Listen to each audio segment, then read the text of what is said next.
The 2024 post-halving miner capitulation has just ended. What does this mean? Well, weak miners have mostly finished shutting off the energy-hungry machines used to mine Bitcoin ASICs. In my view, once these miner capitulations occur and then end, they are incredibly bullish for Bitcoin. Why? Well, in the long run, Bitcoin is actually priced on its fundamentals. It's the best monetary good because of its superior monetary properties: portable, durable, divisible, and fungible. One of the most critical monetary properties is immutable absolute scarcity. The fact that there will only ever be 21 million Bitcoin. Yet all of these Bitcoin haven't been released yet. We're at roughly 19.7 million Bitcoin today, and billions of dollars of Bitcoin are still released and mined by miners every single year. Just looking at metrics like HODL waves, a large majority of Bitcoin is just sitting untouched, held tightly day after day. There is some Bitcoin moving, but it's mostly just people trying to trade Bitcoin in the short term and bet on the price of Bitcoin in the short term. The only natural seller of real spot Bitcoin is miners. They are the only entities naturally selling billions of dollars worth of Bitcoin every year to pay for their electricity expenses. The end of a miner capitulation has historically marked bottoms in the price of Bitcoin. Why?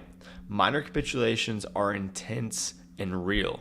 This means Bitcoin ASICs plugged into hundreds of megawatts worth of power are actively being turned off.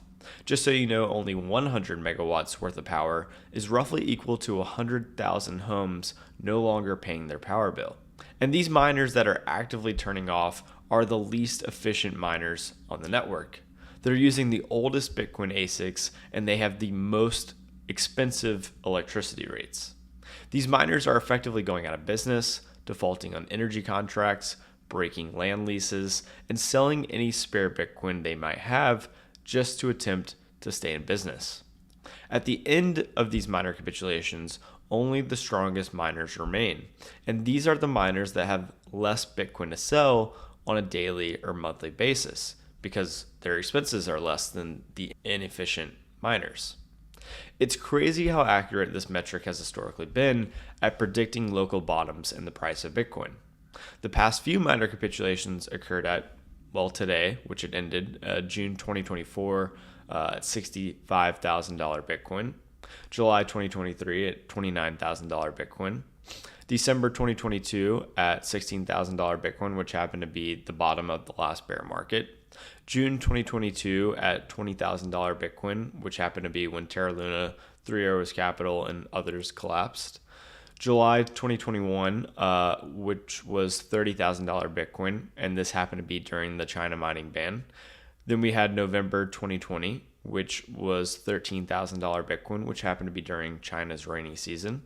And then we had June 2020, $9,000 Bitcoin, which was the post-2020 halving capitulations.